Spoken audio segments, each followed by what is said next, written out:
노스코리아 굉장히 해킹 사우스코리아 올림픽. So in Italy, you know, people have the embassy. 문재인. I don't know if you stayed in there. Yes, we stayed. Very explosive personality. And I know a nice place in That's what I wanted to see. I was like, Phil Stewart. Phil's like, 80% no, I go your own time. It's like, I swear you were And then Julie went up with Julie. We're going to the group. No, isn't no. His father is the grandfather. Delegation to South Korea for a couple weeks ago. Yes, no, after the but very soon they're going to send Korean, delegation. I asked the question yesterday,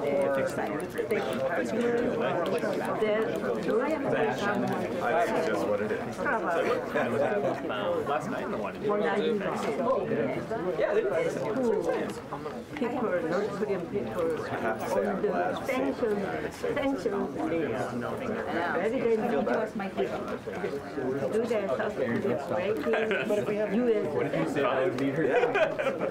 So I don't know. I would never dream of this. Of course. He made me They did a nice setting. very soon they say, hey, we don't want U.S. South Korea, United States have military exercise. Yeah, they don't like it. No, we didn't establish anything yet. No. I know. I just saw Madison. Oh, it's just Madison. They show a story about paper dealers.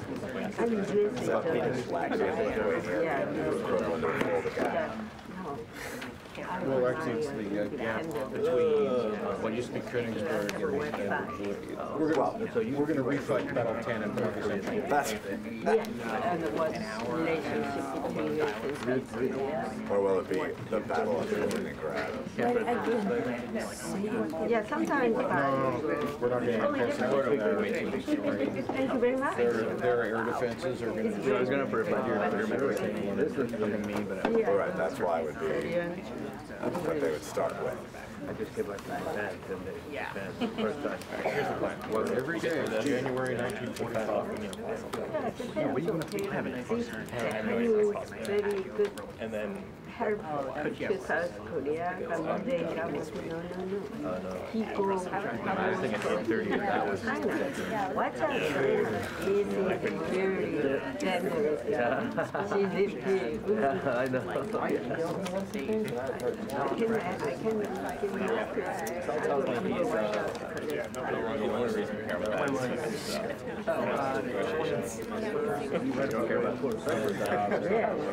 if somebody reading my column, an article, Sure, they have some. Yeah. I wish I could read in English. In Korean. you can put Yeah, I don't even watch it on you can put the translation. yeah, just drag and put differences. If he says so, that was because they might go on back and say Not that I know.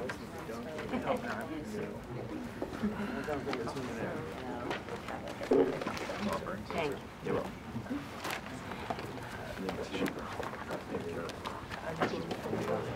Do you know this is even more updated than yesterday?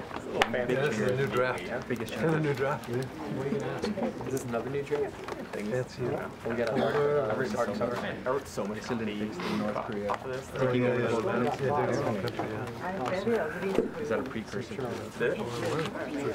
I emailed him. I didn't hear anything back like negatively, so don't think he's ego.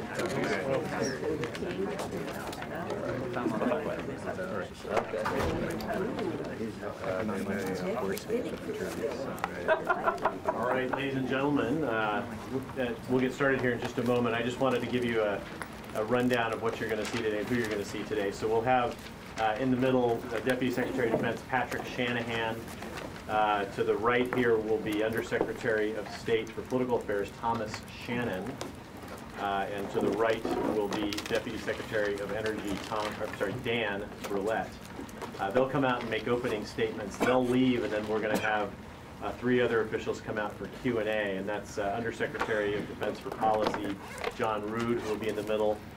To the right here will be Acting Assistant Secretary of State Anita Preet, and to the right, Steve Earhart, who's the Acting Undersecretary of Energy for Nuclear Security and the Administrator of the National Nuclear Security Administration. That's a mouthful. So we'll get started here in a moment. Any quick questions before we get rolling on process? We've got about an hour, and we will. I'll call your questions, so signal me if you want to get on my list. We'll see you in a minute. Excuse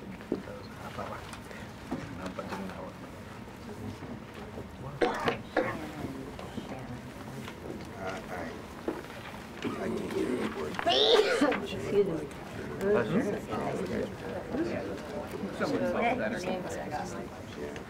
Unrelated.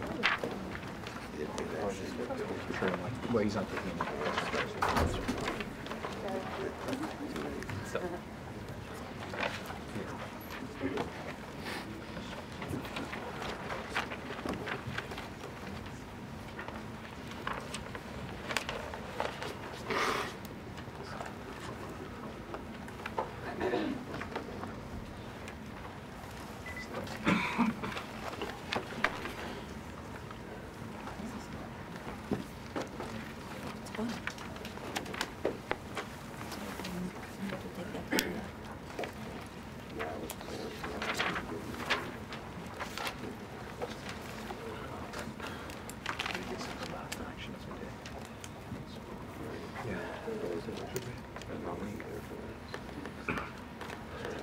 Especially for me. Fortunately, You're over it now, or like everybody else. I'm just getting there. I'm feeling yesterday I felt better. I'm never better. Like, when I came back to work today, I really struggled that day. Getting to the end of that day. Usually, I was telling Eileen, I guess, schedule overnight flight. Right now,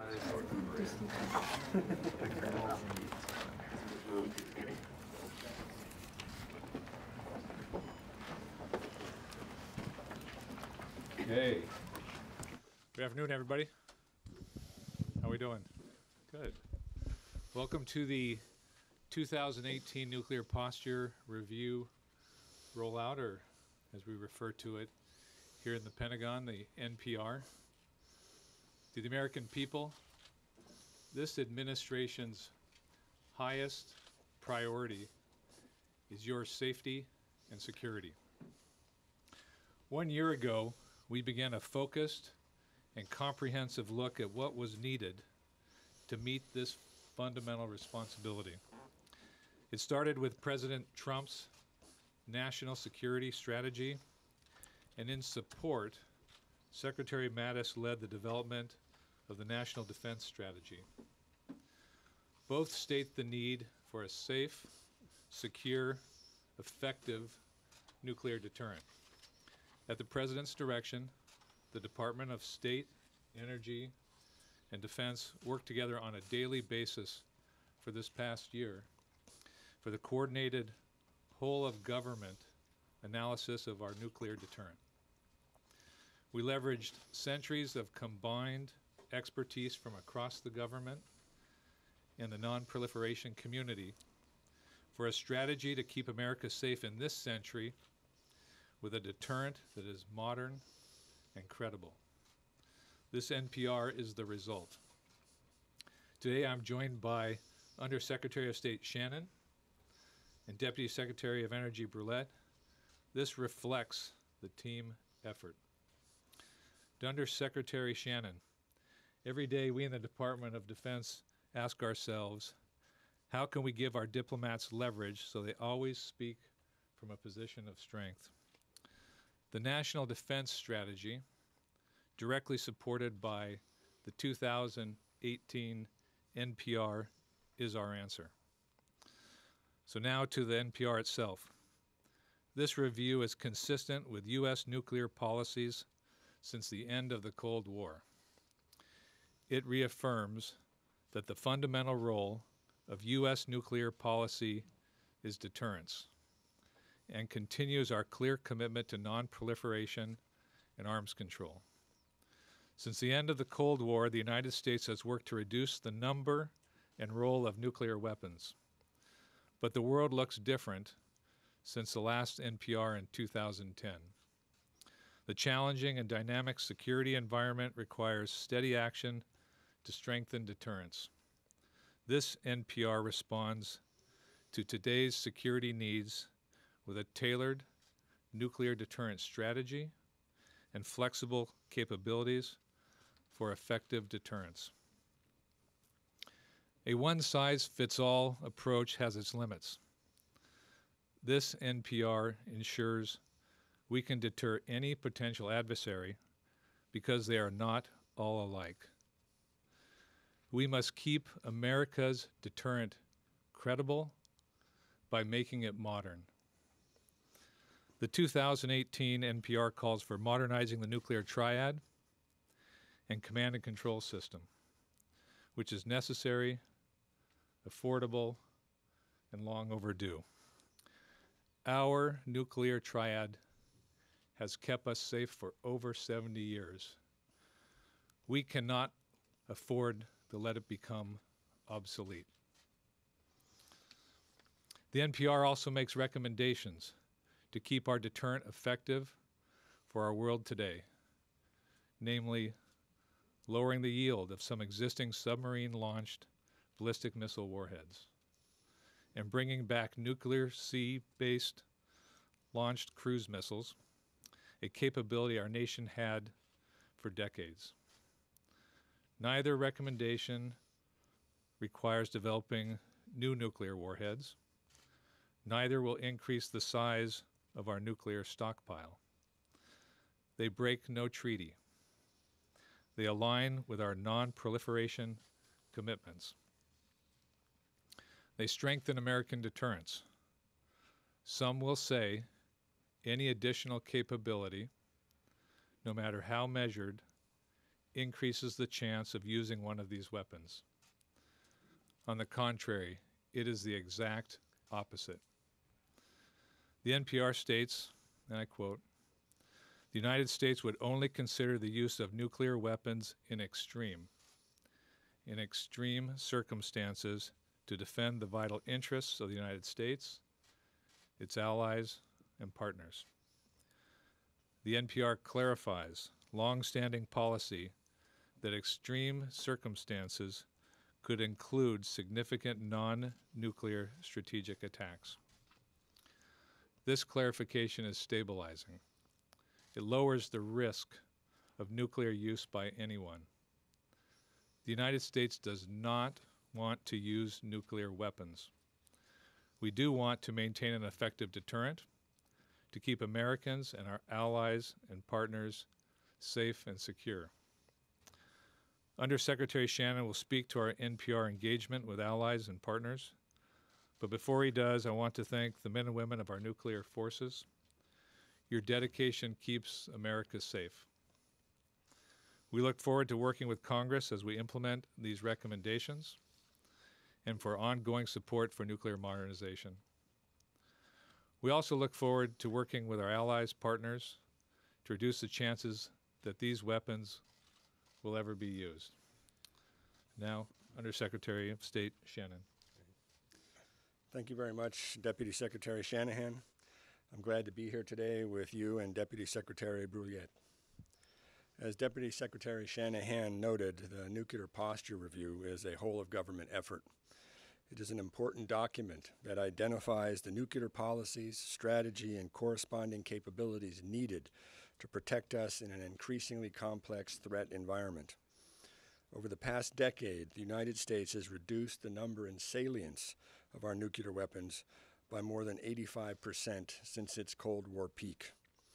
While Russia has joined us in strategic reductions, including ongoing implementation of the New START Treaty, Moscow retains a large stockpile of non-strategic nuclear weapons and continues to modernize those as well as its strategic systems.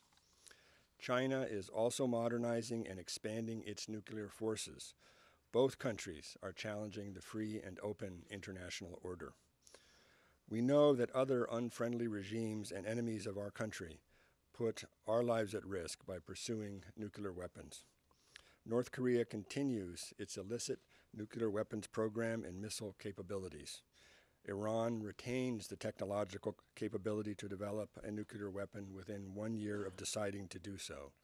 The potential threat of non-state actors getting their hands on a nuclear weapon remains at the front of all of our minds.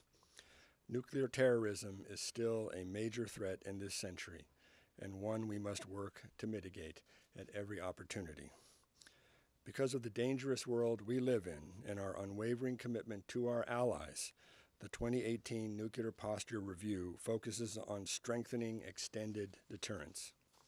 The United States has formal extended deterrence commitments that assure European, Asian, and Pacific allies of our commitment to use nuclear force to protect them if necessary.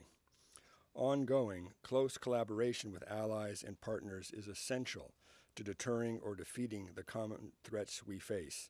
This collaboration includes sustained dialogues and joint military exercises. But we also realize that every ally and partner faces a different threat environment. We will continue to work with them to tailor our assurance strategies in ways that are most effective for their specific situation. But let me be clear. The United States is committed to our allies under the U.S. nuclear umbrella. Our extended deterrence commitments are unwavering. We have the ability and will to fulfill them. Potential adversaries should not doubt our resolve. In addition, as the 2018 Nuclear Posture Review makes clear, the United States will hold accountable any state or non-state actor that supports terrorist efforts to obtain or employ a nuclear weapon. Important to this deterrence is maintaining our capabilities so that the United States can respond decisively across the full spectrum of potential nuclear and non-nuclear scenarios. But as this NPR makes clear, the United States will only consider the use of nuclear weapons in extreme circumstances to defend the vital interests of the United States, its allies, and partners. The NPR also states that, and I quote, "The United States will not use or threaten to use nuclear weapons against non-nuclear weapons states that are party to the NPT and in compliance with their nuclear non-proliferation obligations." The United States is committed to the Nuclear Non-Proliferation Treaty, an essential cornerstone of nuclear non-proliferation. Effective nuclear non-proliferation and weapons control measures like the NPT support U.S. allied and partner security.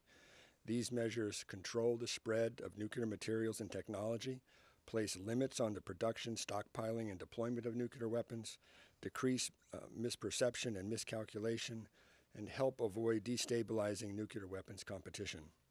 Finally, this review also affirms that the United States will not resume nuclear explosive testing unless we find it necessary to ensure the stability and effectiveness of our nuclear arsenal. We call on all states possessing nuclear weapons to declare or to maintain a moratorium on nuclear testing. Going forward, we are also eager to increase transparency and predictability to avoid miscalculation among nuclear weapon states and other possessor states. That includes reestablishing the conditions necessary for greater trust with Russia and improved transparency with China as it expands and modernizes its nuclear forces. The 2018 NPR highlights the Trump administration's commitment to both the long-term goal of eliminating nuclear weapons and the requirement that the United States have modern, flexible, and resilient nuclear capabilities. Until nuclear weapons can be eliminated from the world, we must continue to ensure the security of our people and that of our allies and partners. Thank you very much. Good afternoon, everyone. Let me begin by thanking Deputy Secretary Shanahan and Undersecretary Shannon, my colleagues from Defense and State, respectively. As the Secretaries just pointed out and just mentioned a few moments ago, this NPR is the culmination of nearly a year of briefings with Congress, consultations with our allies and partners, and collaboration with experts from all three of our departments. The 2018 NPR reflects the President's priority to put America first, advancing our national interest by protecting our country and our allies and partners from those who would intend to do us harm. To that end, this year's NPR reflects a clear-eyed approach to modernizing our aged, Cold War nuclear arsenal as we confront the challenging geopolitical demands of the 21st century. As with previous NPRs, this review reflects both continuity and change. In its robust support for the Triad and its reaffirming commitment to non-proliferation, counter-proliferation, and counterterrorism, the review endorses our basic nuclear policies of the past quarter century. However, the review also supports change in the specific area of nuclear weapons reduction. Over the past decade, while the United States has led the world in these reductions, every one of our potential nuclear adversaries has been pursuing the exact opposite strategy. These powers are increasing the numbers and types of nuclear weapons in their arsenal, with some of them establishing doctrines of limited and coercive nuclear use.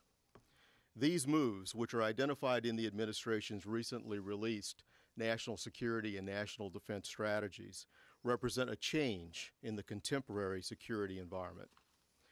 The United States needs to respond by achieving a new and effective balance in our deterrent capabilities. As for my agency, the Department of Energy, it is clear that our national laboratories, plants, and production sites play a vital role in ensuring that the NPR priorities are met. In order to support the U.S. nuclear deterrent for the next several decades, DOE needs to maintain capabilities that are modern, flexible, and resilient. And consequently, this NPR recognizes that the national imperative of recapitalizing DOE's infrastructure. We will be updating aging facilities, some buildings that are nearly 50 years old, and recapitalizing facilities that are needed to produce the strategic materials so critical to maintaining our arsenal. We will also continue our successful execution of programs that are designed to extend warhead life, and we will continue to meet the nation's deterrent requirement through our department's unique and highly technical capabilities. These programs and capabilities are the basis of our nuclear triad and the bedrock of our nation's deterrent. Supporting the NPR's goals of preventing terrorism and reducing global nuclear dangers, the Department of Energy will continue to focus on non-proliferation, counter-proliferation, and counterterrorism. Together with our allies and partners, we have enjoyed great success in these areas. Finally, it is important to note that none of our modernization efforts are possible without people. This review recognizes the need for a highly skilled nuclear security workforce and its vital work to maintain a credible deterrent into the future. Thank you.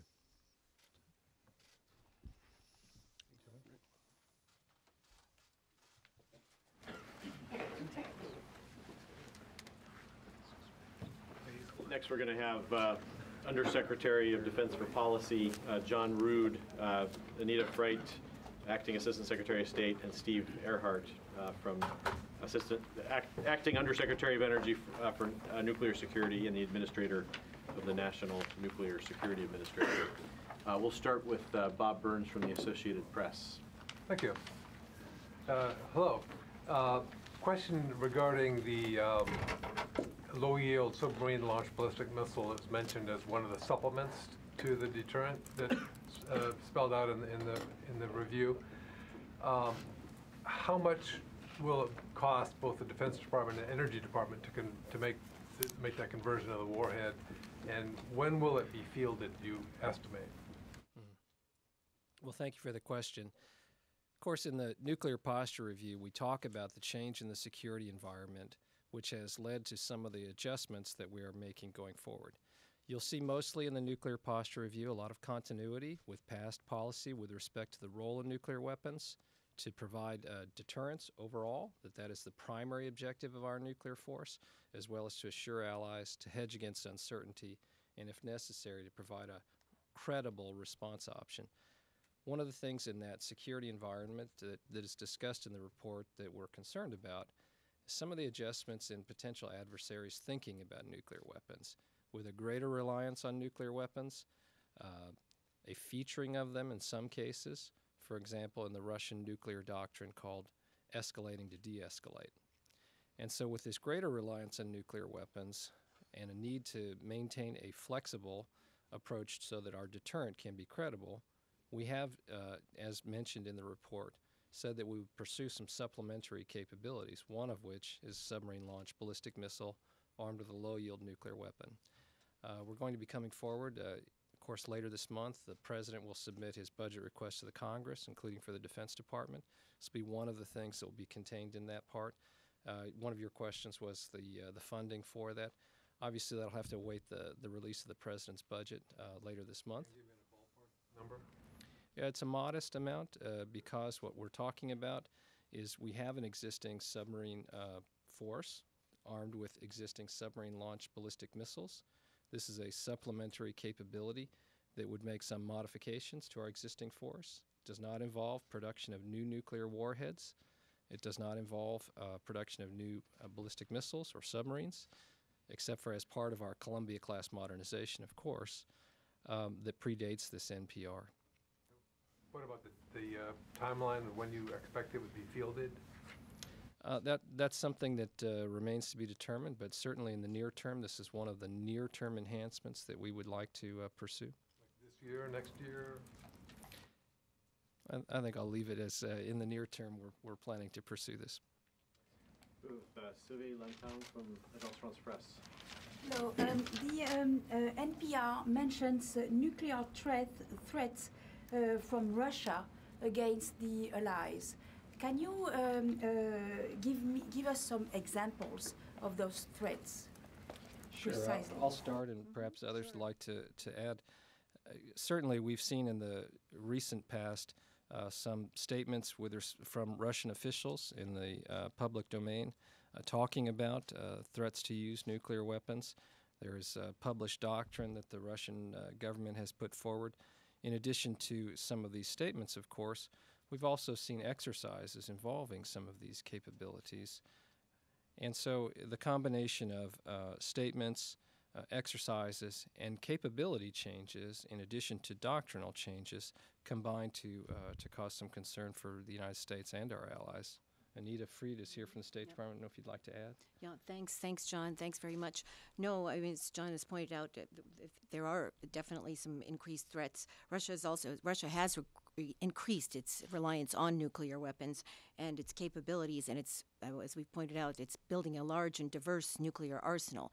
That said, we do not want to consider Russia an adversary. As Undersecretary Shannon and others have mentioned, we continue to successfully implement the New START Treaty and look forward to meeting the central treaty limits on Monday, as a matter of fact, on February 5th.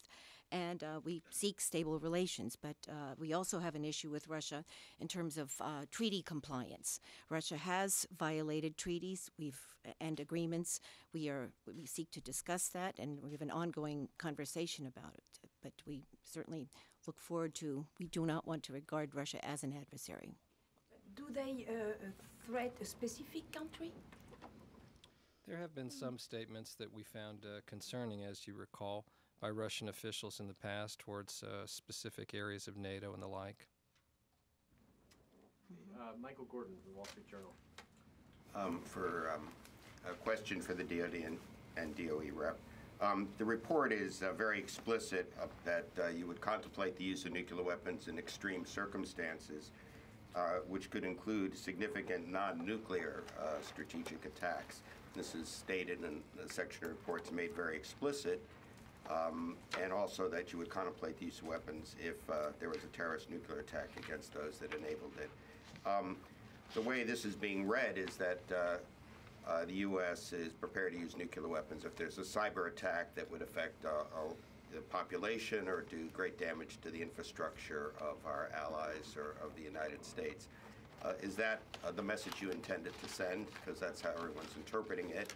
And could you please also give us the projected total dollar amount of this modernization for DoD and DOE there are a lot of figures in here, but the dollar amount of this modernization isn't included. With respect to U.S. nuclear declaratory policy, in that sense, the declaratory policy of the United States as articulated in this nuclear posture review is constant with that of the past. Again, it is that the United States would employ nuclear weapons only in extreme circumstances to defend the vital interests of the United States, allies, and partners. Now, the part of the declaratory policy that you are referring to is the circumstances under which the United States would contemplate the use of nuclear weapons, or what constituted extreme circumstances. And I think in that area, the context of an attack that it does not involve nuclear weapons initially would be very important to take into account. It's been longstanding U.S. policy to maintain some ambiguity around the circumstances under which we would consider the use of nuclear weapons in response to a strategic non-nuclear attack on the United States, and this NPR is explicit in saying it is in our interest, it is part of reinforcing deterrence to maintain some ambiguity in those circumstances. With respect to cyber or other forms of attack, I think the context in which an attack occurred against the United States or allies would be very important. As we sit here today, it's easy to dissect one action being disconnected from that in other fields, other domains, whether that be in air, sea, on land, or whether you would contemplate a hypothetical situation that would involve employment of other forms of weapons of mass destruction, which were not nuclear weapons, such as biological weapons. And so I think what this NPR strives to do is to say, in the context of a non-nuclear attack on the United States or our allies that was strategic in nature, that imposed substantial impacts to our infrastructure, to our people, that we would consider that context in evaluating the appropriate response, perhaps to include nuclear weapons. The dollar amount of this program for DOD and also DOE, because that's very important. This is to, do the plutonium and modernize these facilities. Right. We have a chart that shows some of the expenditure levels. Maybe we can bring that up here on the screen. Go to the slides. I think it's going to be the third slide. That's correct. And here you see the DoD nuclear enterprise funding that would occur over the period of the recapitalization of the U.S. nuclear triad. Nuclear triad, of course, consisting of ICBMs, or intercontinental range ballistic missiles on land, a sea-based nuclear deterrent with submarine-launched ballistic missiles, as well as an air leg for bombers armed with cruise missiles. And you see that here, at the 2.7% of the DoD budget that we stand today, sustaining the current triad, the current infrastructure that we have in the DoD, would involve 2.7% of our budget. Now, as we project forward, and you'll notice this projection goes through the year 2040 on the chart, you see in the dark blue the recapitalization costs. And those will, under the current plans, the programs of record that the Defense Department has, grow to include an additional 3.7% of the DoD budget at its peak in 2029. Now, prior to that time, as shown on the chart, it's substantially less than that level, and in a noteworthy sense, after that peak, of course, it declines. And so that is the total amount for the Defense Department that we would see for a recapitalization of our enterprise funding. And then the chart helpfully provides some historical examples showing that percent is less than during previous recapitalizations that occurred in the 60s and 80s. I don't know if you want to speak to the DOE portion. Sure, thank you for the question. And before I do, I'd like to make the following statement. Given recent reporting on nuclear testing, I want to make it clear to you that all our testing posture, make it clear to all of you that our testing posture has not changed with this NPR. The United States remains committed to a moratorium on nuclear testing, and we encourage other states to adopt and maintain similar moratoria, just as you heard earlier. To the cost of infrastructure, so I'm pleased to be here representing the folks in NNSA, and I'm pleased that the NPR also points out as my Deputy Secretary said, the national imperative to improve, modernize our aging infrastructure, as well as continuing the work that we're doing on modernizing the stockpile itself. This has been mentioned in previous NPRs. But the resources available has not kept pace with the need to modernize to ensure that we always have the facilities that are necessary to maintain that safe, reliable, and effective stockpile. So I don't have the final number because we're working on the complete infrastructure plan, but I will tell you because of that delay and that lack of funding that's come over time, it will be significant, and it will need to be sustained investment over the next decade. Idris Ali from Reuters. Sure. On diplomacy, very quickly, this is clearly a Russia-centric NPR. How do you expect the Russians to respond and react? Have you briefed your counterparts on it? And secondly, your NATO allies are, some of them or many of them are less enthusiastic about nuclear weapons than the United States. How do you expect them to take this? Okay. Well, first of all, I would not call this Russia-centric NPR. I mean, Russia is one of the countries we've mentioned, but we've mentioned China. We certainly mentioned DPRK. We mentioned Iran. Russia, it's not the sole focus of this NPR by any means. So that's one thing. We did, in fact, we briefed Russians on this, on the rollout of the NPR, and we remained. I mean, there seems to be sometimes there's the impression that we don't talk to the Russians. We talk to the Russians a lot. In fact, we are in the process of trying to work out another strategic stability discussion. So we have ongoing discussions. As I mentioned, we are successfully implementing the New START treaty, and we remain open to potential arms control, as we've briefed here, in the future. But what we need is the right security conditions, and we also need a willing partner, which has been lacking.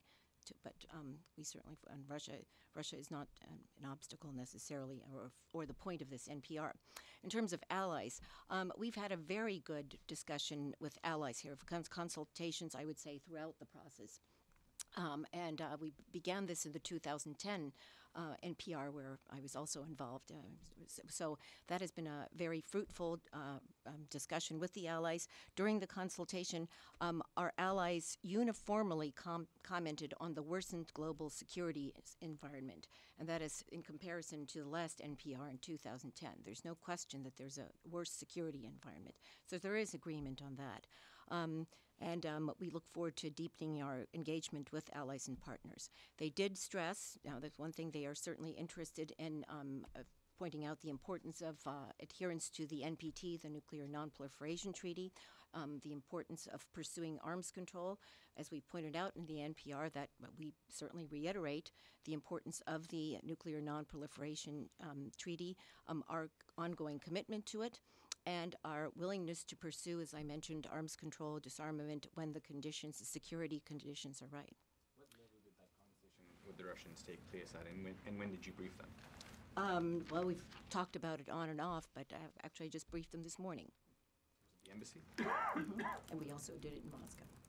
You know, one other thing to add to that is when you asked about NATO allies, we have had and I hope it was noted in the statements by the deputy secretaries, that we've had an ongoing dialogue throughout this process over the last year with allies that is unusual for this nuclear posture review. And we briefed the North Atlantic Council at NATO as recently as yesterday on the nuclear posture review, so that there are consultations with allies in advance of any public release. The gentleman in the third row here. Tony Bertucco from Inside Defense. Going to the nuclear sea-launched cruise missile, could you talk a little bit about the rationale for bringing that program back? How much that will cost, when that's expected to come online, and what, again, the rationale for bringing the program back? In the security environment that's discussed in the nuclear posture review, one of the things that has been concerning is that over the last 20 years, we've seen the growth of the role of nuclear weapons and some potential adversaries' doctrine, as well as growth in capabilities and planned growth over that time period. And so what was discussed in terms of the rationale in the NPR is that its overriding purpose, the overriding purpose of our nuclear arsenal, is deterrence, and to assure allies, and as I mentioned, to hedge against uncertainty, and if necessary, provide a credible response capability. Within that, we've become concerned that we need a more flexible set of capabilities in order to have tailored deterrence. There's no one-size-fits-all approach to deterrence, as you know, and we're not deterring a single person or in a single circumstance. And so therefore, a more flexible set of capabilities that is survivable, that is credible, and can be tailored to the circumstances to maintain deterrence is the rationale behind looking at that capability. Now, as mentioned, there are two supplementary capabilities that the NPR discusses. One we've already discussed, the submarine-launched ballistic missile. You're talking about the submarine-launched cruise missile. In that regard, what the NPR talks about is that we will begin a study of the appropriate way to pursue that and the specifics around a program in that area. And so at this time, I can't quote you a specific time frame and dollar figure because of the stage of that activity. But it's one of the supplementary capabilities that we think is very important to pursue, both due to the survivability of submarine-launched cruise missiles, the flexibility that that type of platform provides. And again here, this would involve use of low-yield nuclear weapons.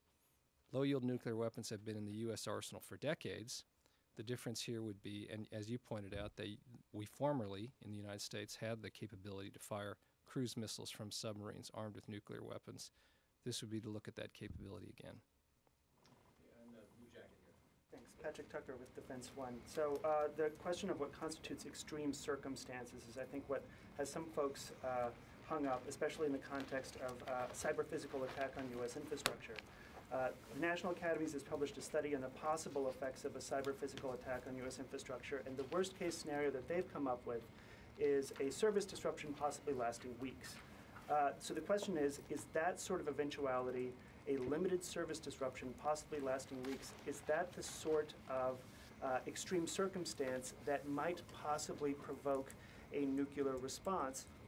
And if not, if you're working with a different worst-case scenario for a cyber-physical attack on U.S. infrastructure, potentially much greater than that, can you speak to that a little bit? Sure. Starting at the top, the declaratory policy of the United States that we would consider the use of nuclear weapons in extreme circumstances, the language on that you will find in this nuclear posture review is identical to what you will have found, that the United States would employ nuclear weapons only in extreme circumstances to defend the vital interests of the United States, allies, and partners. Those words that I just spoke are the same as that appeared in the 2010 nuclear posture review released by President Obama's administration. So in that sense, there is no difference in the declaratory policy with respect to what constitutes extreme circumstances and the provision of other things. Again, I think the context in which that occurs is important. And hypothetical examples of a cyber attack or biological weapons attack, I think what's very important is there's no automaticity in this policy as to how the United States would respond. We would consider the circumstances under which that occurred. We would consider the context around that and the effects on the United States and our allies before determining what the appropriate response would be, whether that involved nuclear weapons or purely non-nuclear weapons. And so the difficulty with answering hypothetical questions is it's very hard to know what the circumstances surrounding that would be. For example, in the hypotheticals you cited, would that also involve the employment of biological weapons against the U.S. population or allies? Would it involve the use of chemical weapons against our people? Would it involve a conventional attack in other parts of the world? The context in which an attack occurred on the United States or our allies would be how we would evaluate the appropriate response. But I want to make one additional point that I forgot. I think it's very important, implied in your question, to address one thing. There is no lowering of the nuclear threshold in this nuclear posture review. That threshold remains at an incredibly high level. There has been no diminution to that. And this document is explicit in stating there is nothing in this approach that will lower the nuclear threshold. Indeed, the capabilities and the type of approach that we're pursuing is intended to raise the nuclear threshold by making the type of punishment that we could employ against an attack on the United States so high that it would not be countenanced by an adversary. Thank you. On that theme, you had mentioned the Russian dogma of escalate to de-escalate. They seem to feel that they can escape a nuclear retaliation if they use low-yield nuclear weapons. I just want to make clear, is U.S. policy that if the United States or one of its allies is attacked by a nuclear weapon, regardless of the yield, there will be a nuclear response? The U.S. nuclear doctrine has never involved automaticity in terms of response, and there is no automaticity in this current document. Our declaratory policy would be that we would consider the use of nuclear weapons only in extreme circumstances. Obviously, one of the circumstances under which you would consider that would be a nuclear attack against the United States, of whatever yield that might be. Well, I'm speaking about against a NATO ally. If Russia exploded a low-yield nuclear weapon against a NATO ally, would that guarantee a nuclear response from the United States? There's no automaticity in this approach, whether a nuclear use or non-nuclear use against the United States or our allies. Now, obviously, I would highly discourage any nation from considering such an attack on the United States or our allies. That would not be in your interest to do so, to state the obvious. But with respect to the declaratory policy, it is not an automaticity in terms of response. There is always a consideration about the context in which an attack occurred and the impact on either the United States or our allies. And we have these discussions as well at NATO. And we take very seriously our Article 5 commitments and commitment to NATO, which is a nuclear alliance with capabilities also provided not by the United States but by our other allies. So certainly this would be something that would meet the criteria of an extreme circumstance in which you would consider your response. Paul Sony from Wall Street Journal. Question post. I'm sorry. Oh, you didn't move so much. Yeah. I just wanted to ask if we've heard an increase in what some would call nuclear saber-rattling and rhetoric coming from the president in recent months, with mentions of threatening fire and fury like the world has never seen towards North Korea, and mentions of a big red button. And I'm wondering if you have any concerns that that kind of rhetoric is reducing support for the Triad among the American population, that at some point Americans might think we don't want to spend $1.2 trillion or $1 trillion, or however you calculate it, on weapons that can be used by a single person's choice alone. Maintaining a safe, credible, and effective nuclear deterrent is something that's been a bipartisan activity for many decades in this country, since the dawn of the nuclear age, and I think that support continues. Bear in mind that in that chart that we're showing there, a number of the programs to recapitalize the nuclear triad were begun during the previous administration. And so in that sense, you've seen a bipartisan effort to recapitalize that nuclear triad. Funding has been requested in past years and appropriated and authorized by the Congress of the United States in that regard. And so I think the basic point that there is support amongst the elected representatives of the American people in both parties for the role of nuclear weapons and for the nuclear triad, I think, is present. Certainly, the other factor that I think affects public opinion is the world has become a more dangerous place. And certainly, our people are very concerned about what they hear emanating from North Korea, about the growth and the capabilities that regime possesses. I think all of us are concerned about some of the changes in the Russian approach to nuclear weapons, the growth of capabilities in China, the potential for other countries to acquire nuclear weapons. So I think there's been a growth amongst not only the American public, but certainly allied publics about what do those security changes mean for us, and the priority that must be placed on our nuclear enterprise to deter the most catastrophic potential attacks against the United States and our allies. And so I think that kind of support will continue going forward. And while we're going to work very hard to reduce the threats facing the United States and our allies through efforts like non-proliferation and arms control, these are still very substantial threats that we're going to face, and we need a robust, credible nuclear capability in order to deter those threats and to assure our allies. So you have no concerns about the president's rhetoric? As I mentioned, I think in that security environment and dealing with that sort of threat that's grown to the United States, there is, I think, a bipartisan support for the nuclear triad and maintaining credible, robust capabilities. Aaron Mehta from Defense News. Thanks. John, because you mentioned that the SLBM is going to be in the 19 budget request, I wanted to know how much of what's being discussed here is being pushed forward in the 19 budget versus 20 budget. I asked that because Secretary Shanahan said specifically a couple months ago to us, 19 is going to have a few things, but all these reviews are going to really come out in the 2020 budget just because of the timing. So how much for DoD, how much for state, and then specifically I'd like to hear about DOE, because we've heard for years about the backlog of infrastructure, some of the challenges there, and it's become pretty clear that's not something that can wait all that much longer before it becomes catastrophic. So I'd like to hear about that. Certainly in the FY19 budget request, the things that you see on the chart behind you for the recapitalization of the Triad, those are programs of record. You should expect to see those programs again have a request behind them from the President to the Congress to fund them. I mentioned that the sea-launched ballistic missile and that supplementary capability that you'll see also in there. And the reality is that all of our activities at the Defense Department, including what we're doing right now, in some way track to a budget request to the Congress. And so our new budget will be coming out shortly.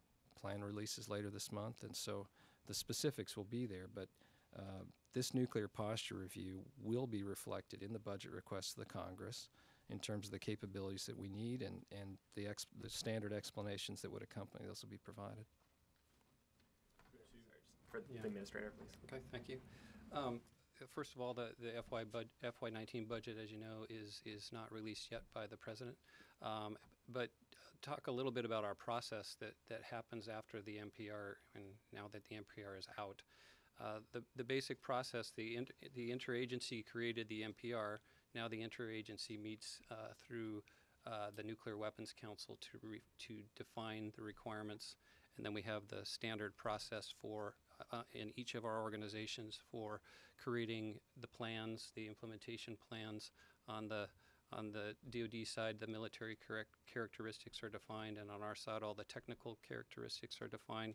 Those are agreed upon through the Nuclear Weapons Council, and then the resource loading of that occurs through the normal budgetary process.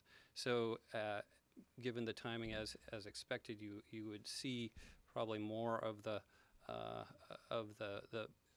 fidelity of those plans take place over this year, and probably more fidelity in the budget request in the following year, FY20. Zach Biggs from Newsweek. Thanks. One of the major shifts from the last NPR seems to be this emphasis on flexibility, low yield, nuclear weapons, et cetera. Do you believe that having those low yield weapons, which by definition have lesser consequences for their use, increases the likelihood that nuclear weapons might be used in a conflict? In particular, I want to point to the cruise missiles, nuclear-tipped cruise missiles. Former Secretary of Defense Perry has warned about nuclear-tipped cruise missiles increasing the likelihood of a nuclear war because of confusion that might occur about whether a cruise missile is nuclear or not.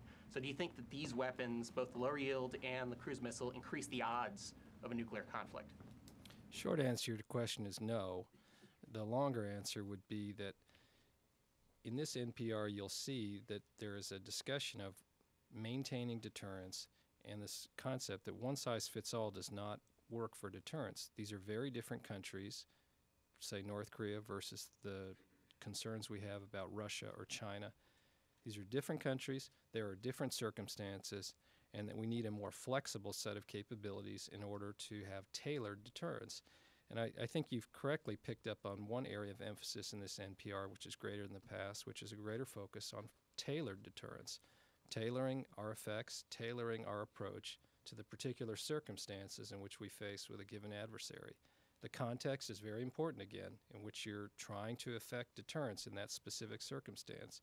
And so therefore, some of the flexibility, the attributes of a submarine-launched ballistic missile and a submarine-launched cruise missile, survivability, difficulty of detection, the flexibility and the range of circumstances that you have to employ such a capability, where you place it, how you fly it, when you fly it, the fact that you can have some flexibility in terms of whether you signal its presence or you don't, flexibility in basing options, given that most of the world's surface is water.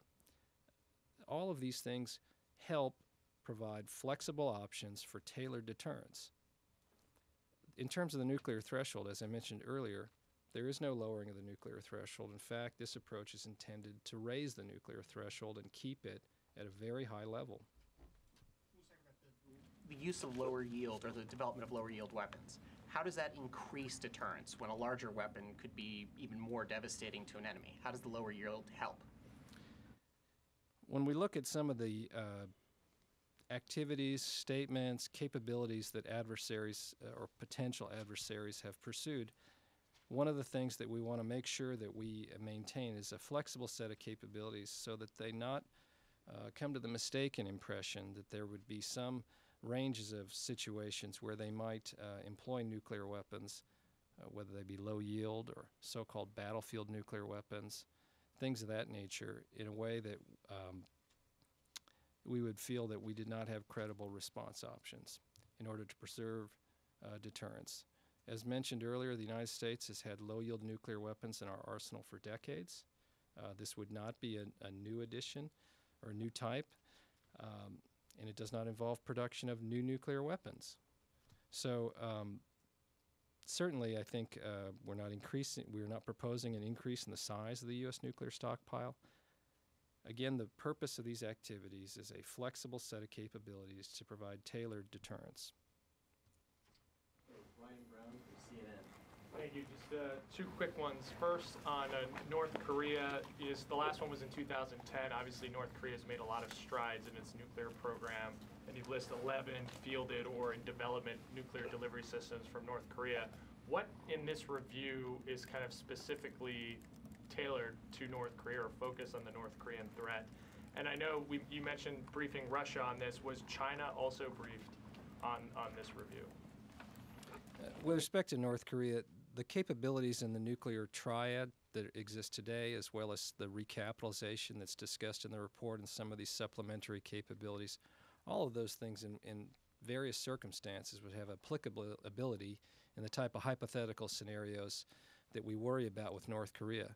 Unfortunately, some of our concerns that we used to have a few years ago have become, quite frankly, not so hypothetical anymore in terms of the threat that we face. And so I think whether it's with North Korea and demonstrating that we have a range of options, that we have flexible options, that these are credible and can be employed when necessary, I think is very important to reinforcing deterrence. Certainly wouldn't want that regime or others to wrongly conclude that there's a lack of resolve on our part should they threaten the use of nuclear weapons or use nuclear weapons against the United States. So I think in this circumstance, having this more flexible set of capabilities that we can tailor to the circumstances, whether it be with North Korea or another, to reinforce that deterrence. And this is a much more challenging activity than 20 years ago or more. We've really got to watch out for that. And it's not just with North Korea. Others are similarly concerning to us. And we did brief China. Oh, yes. No, that's Go fine. ahead and take no, we that. did. We did brief China. Also today? No, and with China, I would say we've long sought to have dialogue with China specifically to discuss and enhance our understanding of nuclear weapon issues to help manage the risk of miscalculation, misperceptions. So, yep, we briefed them this morning. Yeah. Thank you very much.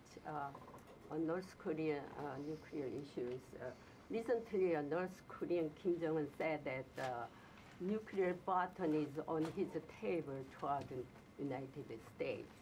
What is the United States doing to prevent North Korea's nuclear attack? And what is the U.S. final destination of on this? Well, certainly the Nuclear Posture Review talks about one of its aims, deterring a North Korean nuclear attack. And on that, we're very explicit that clearly these capabilities are intended to deter North Korea from a nuclear attack in the United States or our allies. Another element of our deterrent posture with North Korea is the ballistic missile defense system that the United States employs. One of the things that it does is it reduces the likelihood that North Korea would contemplate or use a ballistic missile to attack the United States, knowing that we have a capability to defeat that.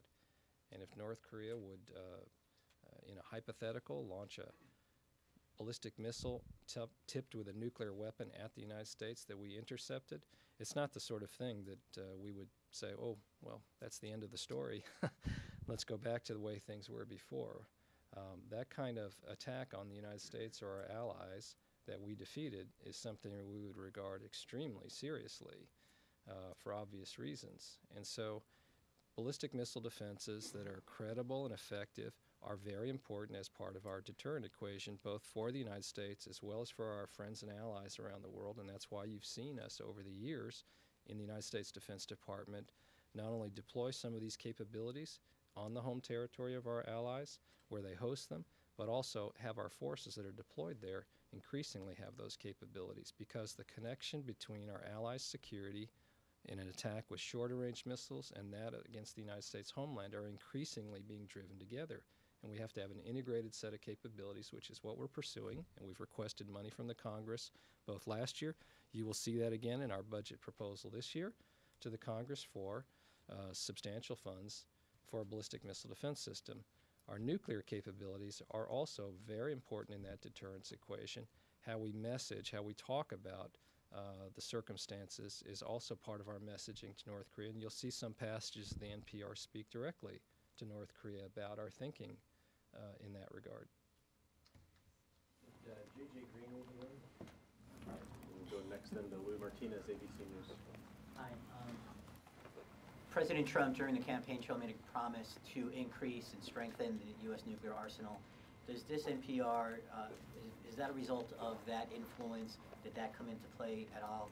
And secondly, there's also been some immediate criticism from the Hill already that this new low-yield capability is an unnecessary capability.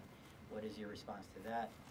And thirdly, my apologies on this, the 2010 NPR eliminated the already existing sub-launched cruise missile capability. If that had been allowed to continue, would that have not necessitated the current request? I think, first of all, the nuclear posture review was something that the President instructed us at the Defense Department, the Energy Department, State Department, and others to construct. And so certainly, in its most basic level, it's a response to instruction from the President that we do this type of review. And so it clearly reflects the priorities of his administration that have come forward. And we were given certain criteria under which to look. I do think, though, the review and its adjustments in how we approach nuclear weapons and the delivery systems is really driven by the threat environment, which continues to evolve in very concerning ways. You mentioned the congressional reaction. I think one of the things that I've heard when I've been up with senators and congressmen is increasing concern across the political spectrum about what's going on in that environment, about the change in the security threats facing the United States and our allies. A lot of concern about what the direction in Russia and the type of capabilities and doctrine that the Russian government is pursuing, and indeed some of its behavior, as you know, against its near abroad and against other countries. Certainly China is also an area that's, you mentioned the Congress showing a lot of concern there about its increasing capabilities, and North Korea. So I think that security environment is really what's informing and driving some of the changes here, again, for a more flexible set of capabilities for tailored deterrence so that there's no one-size-fits-all approach to every circumstance into how we're going to deter adversaries and assure allies. Your other question about low-yield nuclear weapons, again, low-yield nuclear weapons have been in the U.S. arsenal for decades, and the obvious point behind that is in both Republican and Democratic administrations they've been present. And what is contemplated here for the recapitalization of the nuclear triad, I would point out many of those programs were begun in the request to the Congress in the last administration. And so I do think there is a bipartisanship around the need for a strong, effective nuclear triad. And I'm optimistic that the Congress will again support the kind of budget request that the President will come forward with shortly in accordance with his statements that he made before about wanting a robust defense budget for the United States. I guess the last question you had related to the submarine-launched cruise missile. Compliment you on the proliferation of questions there. With the submarine-launched cruise missile, you know, again, it's a capability the United States possessed for decades after its introduction before. That system was later in its service life.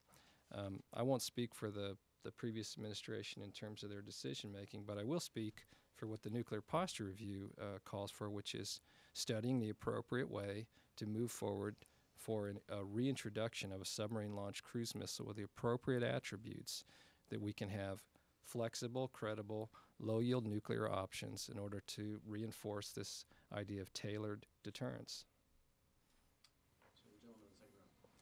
Colin Clark, Breaking Defense. It's been a long time since the senior leadership of the United States has paid such close attention to nuclear matters in depth. Have you, Ms. Rudd, or others taken personal part in war games to improve your understanding of the decision-making matrices, the command and control intricacies, or do you plan to soon? The type of planning that you're referring to, that I should back up and say, planning for various contingencies, performing exercises and thought explorations about various circumstances of the world is one of the tools we routinely use at the Defense Department in a whole range of circumstances. Those are not unique to the nuclear weapons enterprise. Certainly in the nuclear weapons enterprise, the stakes are dramatically higher. But yes, that is the kind of discussion, the type of planning we do. And it's not the only thing, but it's one of the tools that we use. And I have personally participated in that type of planning and exercises. And that's the way. I would note I served in the Pentagon before in the Defense Department. I similarly participated in planning and exercises at that time. So it's not a new innovation of the present administration.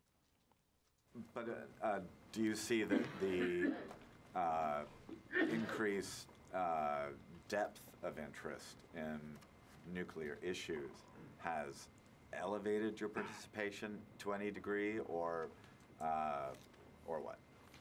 I think that the security environment in the world has elevated the level of attention to this area, whether it's in the Defense Department, the Energy Department, State Department. I won't speak for my colleagues, but in the Congress as well. Certainly the various organs of the United States government, and I think there's no question people are more concerned about this. And how can you not be? Kim Jong-un brings it to you in front of your radar screen in the morning many times based on what he's saying or doing. Can I add to that? Yes, please do. Yeah, so the national level, I want to talk about the national level interest in the fact that this is a policy that's, was created by the interagency, reviewed and approved by the President of the United States, reasserting our commitment to maintaining and securing, modernizing our nuclear stockpile and our infrastructure. So that, to me, is very good news for the country, for the people of the United States, for the people I represent here today, given that we have people that have devoted their adult lives to this endeavor. They believe in it. I really appreciated the Deputy Secretary of Defense calling out the men and women that work in this area. I'll do the same for ours that are not in uniform, but have strong beliefs that what they do every day is strengthening national security. So to have the national level support for that, I think is very good, and will definitely help us moving forward with all the work that we have going on and will continue to do. So just wanted to add that. No, thanks.